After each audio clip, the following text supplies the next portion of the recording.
Over the past 4 years, Peter has been at the cutting edge of our technology evolution podcast. It kind of helps that he's got a PhD in machine learning. Oh, you're still on? I'm still on. I guess after getting a PhD in machine learning, Peter has spent over 12 years working in the world of consulting and financial markets with the likes of UBS. He has built not only systems but processes to help financial organisations better understand risk, automate faster, and deliver more effective business results. So on that note, it is my privilege and pleasure to welcome to the stage Dr. Peter Day.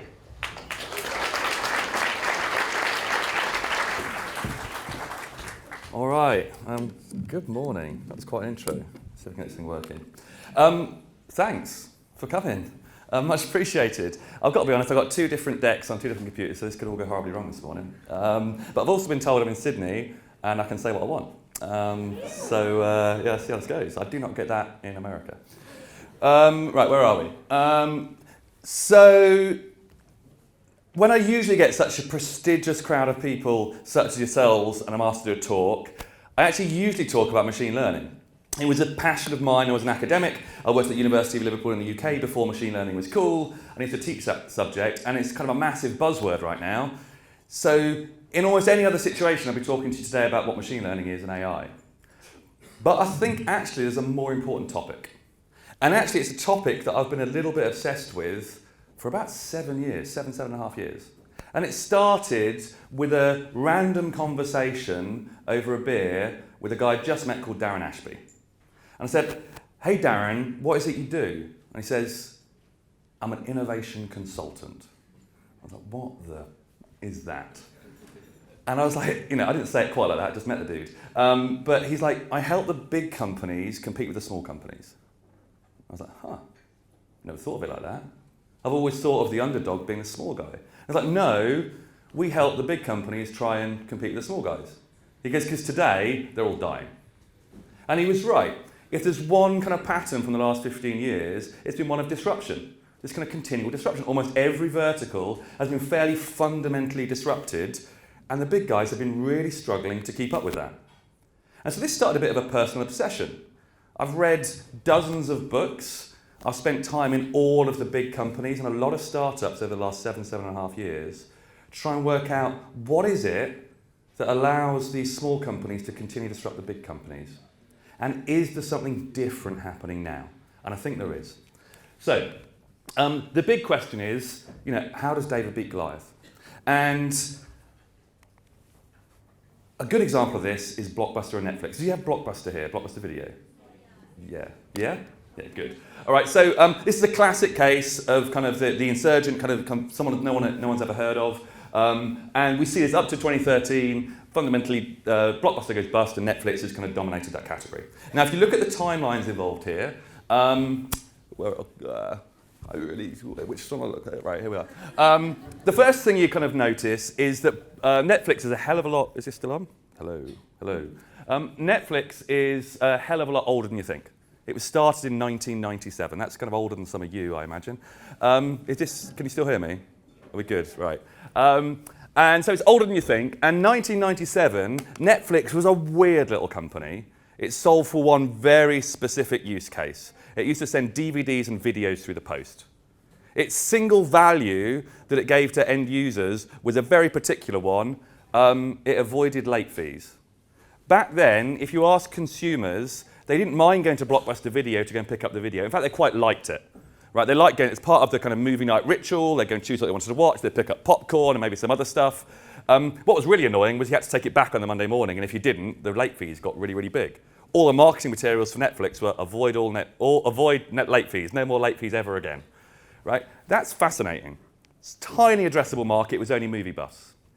Anyone who did an MBA or an accountant back in 1997, they would never have predicted to bet on Netflix. Right? What else happens? 2000 comes along. At that point, 2 things happen in 2000. Firstly, Netflix tries to sell itself to Blockbuster Video for $50 million. And Blockbuster Video says, no thank you. That's got to go down there with like Decca Records shutting down the Beatles and Yahoo saying no to Google in terms of bad business decisions from the last century. right? Another thing happens, and that's that Blockbuster at this point is collaborating with Enron. If you don't know about Enron, watch the documentary, didn't end well. But at the time, we're a massive company, and they introduced, or were in the process of introducing, streaming content online. Anyone who thinks that the reason that these companies that are disrupting is because they have the best ideas and they're first to market is almost universally false. That's very rarely the reason that these disruptors actually succeed. So 2000, this kind of happens. And from Blockbuster's perspective, actually, they said no to Netflix because they were like, well, we make a hell of a lot of money on popcorn. Why would we cannibalize that revenue? That's dumb. People don't, it's a tiny addressable market. People want videos through the post. And this streaming thing, again, we make a lot of money on popcorn, and not many people have the internet, and the catalog's tiny. They were all very, very rational decisions. 2007 comes along. 7 years later, Netflix is kind of not really doing great. It's doing okay. It's making a bit more money. Got a few more kind of subscriptions. But they launched streaming, and the catalog is tiny. It was actually smaller than the catalog that Blockbuster could have had back in 2000. And yet, go forwards a little bit. By 2011, Blockbuster has another go at streaming and various other kind of subscription programs. It's trying to catch up with Netflix at the moment because they're starting to get a little bit scared. And then in 2013, two things happen again. Firstly, Blockbuster goes bust. The second thing is, at this point, Netflix is worth about as much as Blockbuster was worth at its peak. This is the kind of historical story of disruption. And yet, Netflix doesn't stop there. Netflix doesn't say, we've disrupted the movie rental market. They start creating content. And now they're worth many multiples of what Blockbuster was worth at its peak. And they continue to disrupt. And they've changed the way we think about and consume video content. They've changed the kind of things we watch. There's something different about this company. I often get asked, what's a tech company? I have advertising executives from some of the biggest agencies tell me we need to be a tech company. I had this at Cannes, not this year, the year before. Won't tell you which holding group it was, but one of the head of that holding group was telling me we need to be a tech company. And I think the framing's wrong, because I don't think it's about technology. I don't think it's about the ability to write software. People conflate these two things, but there are technology companies like Intel and Microsoft, which themselves have been fundamentally disrupted and had to reinvent themselves. I think a kind of more of a clue is to kind of think of them as these kind of internet era companies. There seems to be this era of companies which kind of behave differently, and they disrupt and they seem to be able to continue disrupting. And they not only kind of completely conquest new categories, they create new ones. Take, Amazon started out selling books, and now they do pretty much bloody everything, right? You take Airbnb, started out, working out, facilitating couch surfing, and it changes the way we think about travel. And now Airbnb is not doing that. They're now doing all sorts of stuff to do with connecting you with events happening in the place that you're going. They kind of continue to innovate. So in order to tell you what I think one of these internet era companies are, and more importantly, I think there's three traits of these internet era companies that fundamentally differentiate them, and they have nothing to do with writing software. But in order to tell you what they are, I'm going to start telling you about what they're not. And the one thing an internet era company isn't is a traditional company with a website in front of it. A lot of companies have tried this. A lot of companies built engineering and IT departments and spent millions, tens of millions, hundreds of millions of dollars trying to capitalize on the fact that everyone was kind of starting to consume things via their devices. That's not a tech company. That's not an internet company, rather. In order to understand what it is, I'm going to take you back to before the internet. Now, before the internet, some of you might be old enough to remember this. I certainly am. This is how software came. This is what we used to do with software. It came on these discs or these CDs. Are any of you old enough to remember discs? A few of you, yeah? And sometimes you get like 14 of these discs. It was a real pain. And you installed them on your hard drives, right? So it came on these kind of physical artifacts. And the way that we went about building software back then was pretty rational. We gathered the requirements. We designed solutions. We then handed that design over to some engineers, and they built the solution. We'd quality assure it, and then we'd release it on one of these discs. Almost every manufacturing process where you're creating something looks like this. Understand the problem, design a solution, build it, make sure it works okay, and get it in front of people. Building a car looks like this. So it's actually running a restaurant. You design a menu and so on and so forth. They always look like this. And most companies, organised along these lines. They have teams of people who understand how to do each one of these steps. So they have business analysts to gather requirements, they have design solution architects, they have engineers, they have QA departments. It makes complete sense. And then over time, you work out, some consultant will come in and tell you your quality assurance costs are too high, you should go and offshore that somewhere to a low-cost location and you can make more net revenue and things like this. Most companies structure it this way, and typically the head of that organisation, the head of the business analyst, will be a functional expert. He'll know how to do business analysis, and he knows how to manage other business analysts. This kind of makes some sense. However, no internet era company that I've seen, and I've seen most of them, looks this way in their organisational chart. And it's because when you structure things in this way, there's a lot of kind of hops. People tend to obsess over processes, and they tend to obsess over costs. And they don't really talk about customers, and they don't talk about innovation. And so if you look at a lot of these other companies, these companies who seem to have this ability to disrupt, even when they're big, they look a bit different. Now, none of them look exactly the same. Where are we? Come on, clicker. Come on, clicker. The teams look more like this. We have these cross-functional teams, right? You bring actually together the smallest number of people you possibly can to be able to understand the problem, build the solution, and get it in front of people. And the reason for that is to avoid the headaches of having to corral all these different departments and fight internally about whose job it is to do something. Every company that I've seen, and we're the same, we structure ourselves in this really messy way of having the smallest set of people we possibly can to allow us to understand customer pain, their hopes, dreams and fears, to be able to build the solution and be able to get it out there in front of people. Right? This is different.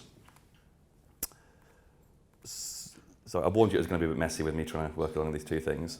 The first question that I get asked when people join, say, Quantcast from another company is, this all looks very interesting, Peter, but what does a manager do? Managing in this ecosystem, in this type of organisation, is fundamentally different. You're no longer a functional expert. It's actually pretty difficult. I'd actually argue it's about 10 times harder. With this type of setup, you're no longer able to tell a business analyst how to do their job. Your job as a manager is to set strategic direction and to give intellectual freedom.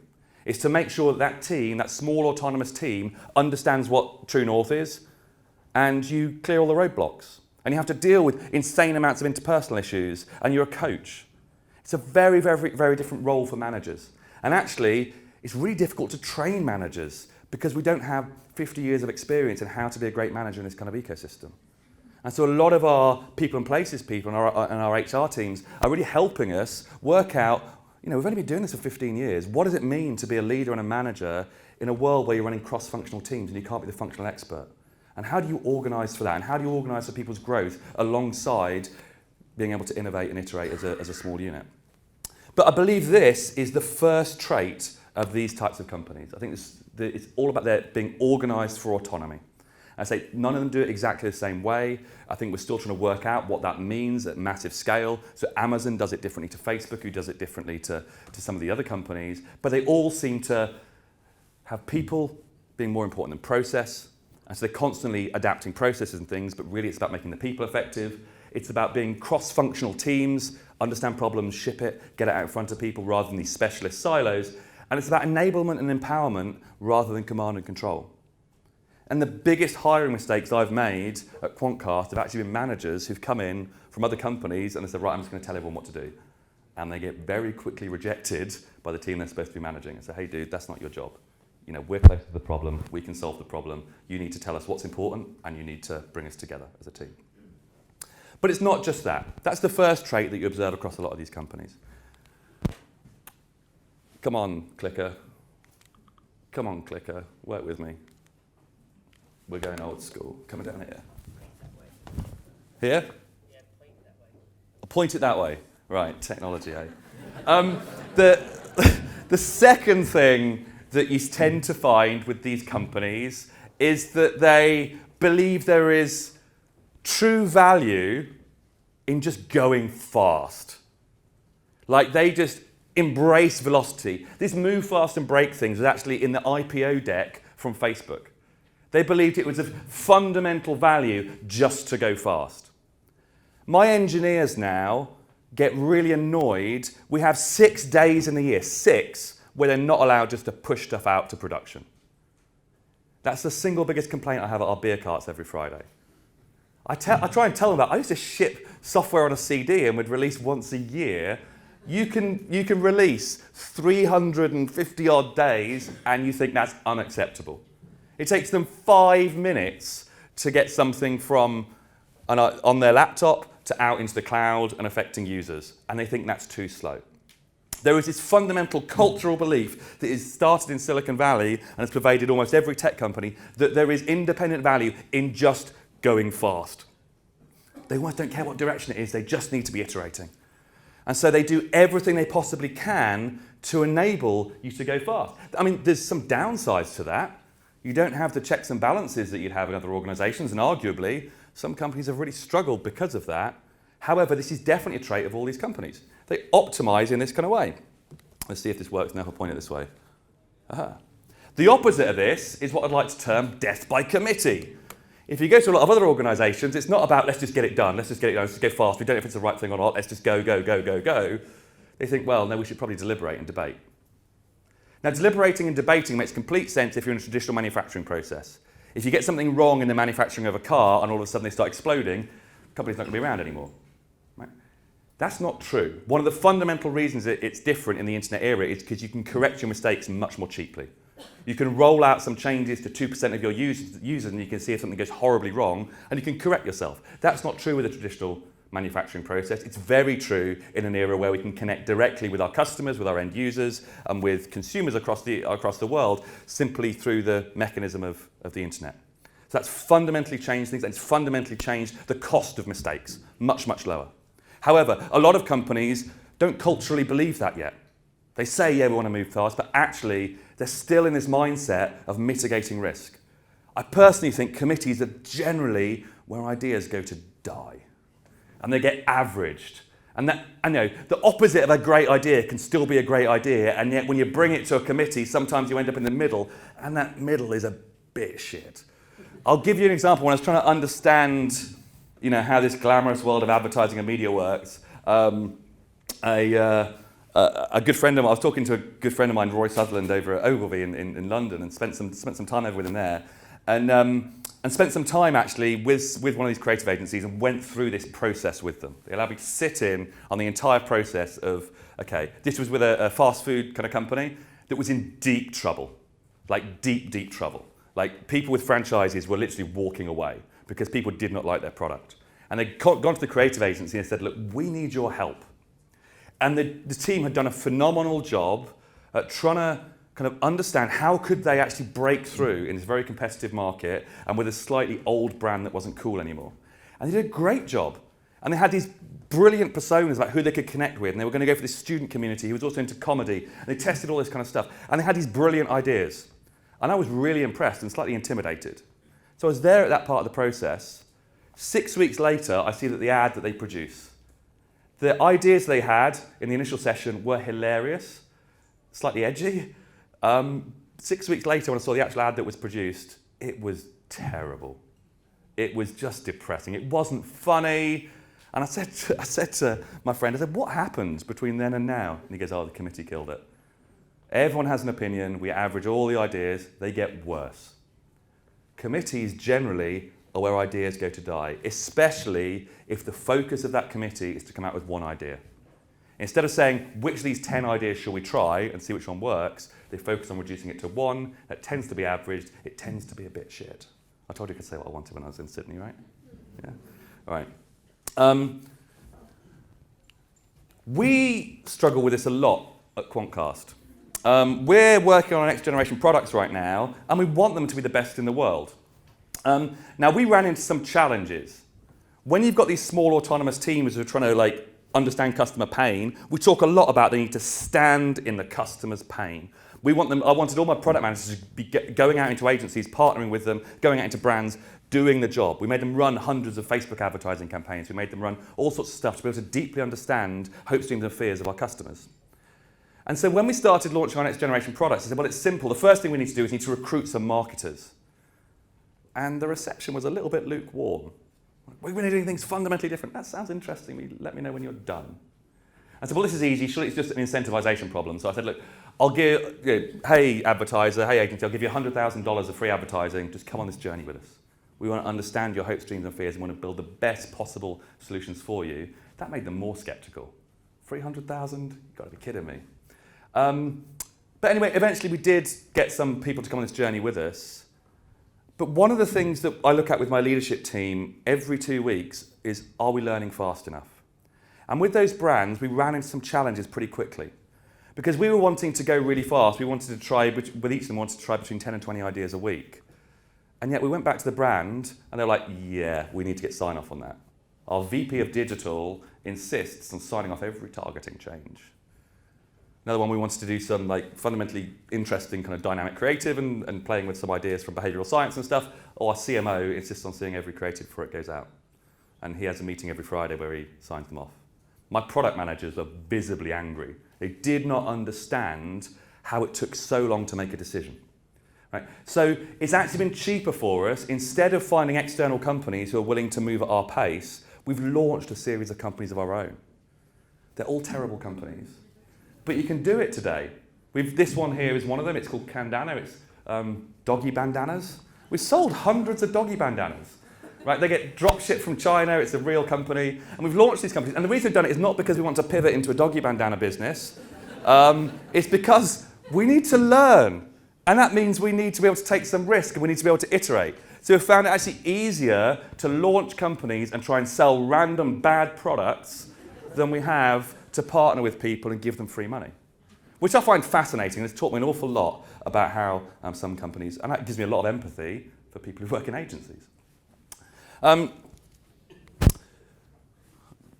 So I think this is not going well, is it? Let me find the equivalent slide here.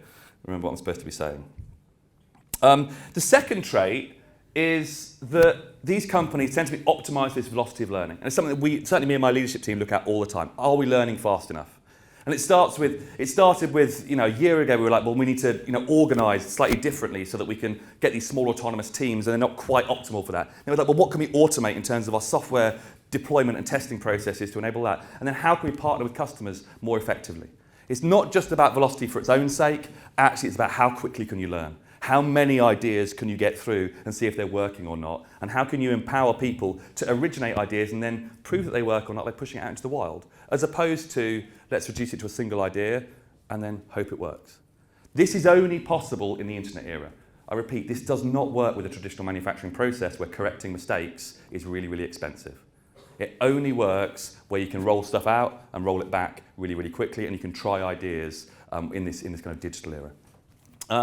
So yeah, ruthless automation of execution, empowering individuals to act. Instead of asking, will that work? You say, wouldn't it be cool if that worked? Right? And it's about validation over deliberation. Rather than having a massive debate about whether it's a great idea or not, let's just try it and see. And I think there's a third trait that is true across all of these companies, and it's something that is harder to articulate, it's easier to feel. And to explain that conversation I had with Darren Ashby 7.5 years ago, I was saying, well, what are the biggest challenges in teaching these big companies to compete with the small companies? And he said, it's culture. And I said, what do you mean by culture? And he goes, well, I'll tell you something that I tell them when I first meet them. I'm going to take you on a thought experiment. I'm going to take all of you on this thought experiment today. I want you to imagine that you're at a pool. In fact, close your eyes. This is easier if you close your eyes. Close your eyes. Imagine you're at a pool party in Miami. The sun's beating down. You're in the shape of your life. There's cocktails being served. All your best people are there. You start to feel a little bit hot, but there's this perfectly clear pool ahead of you. Suddenly, you know how to dive. You execute the perfect dive. You've never dived this well before in your life. You know you look good. Just as your fingers enter the water, you feel that cool, refreshing, cold water. It feels good. You open your eyes. And as you open your eyes, there in front of you is a turd floating in the pool. Now, the moral of this story is it only takes one guy to shit in a pool to ruin a pool party.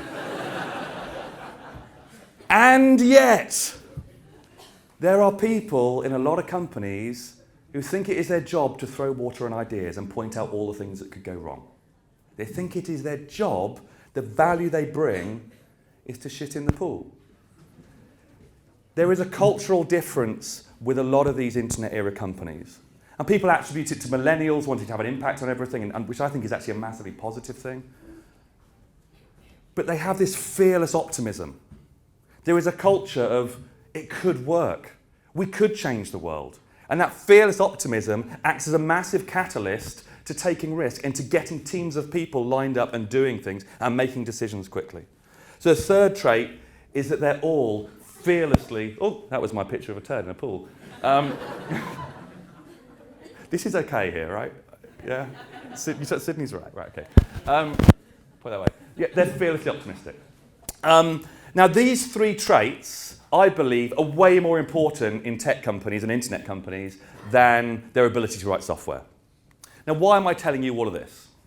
I'm telling you all of this because I think these three traits are traits that aren't unique to technology companies. I often get asked, what does the agency of the future look like? This is the biggest thing I get asked right now across the globe. Agencies are still struggling to work out what do we look like in 5-10 years' time. Now, agencies actually historically have always been able to innovate and adapt, so I think they need to double down and bet on themselves a little bit more right now. But I think these three traits are completely relevant to agencies. I think in the future, I believe they need to be organised for autonomy.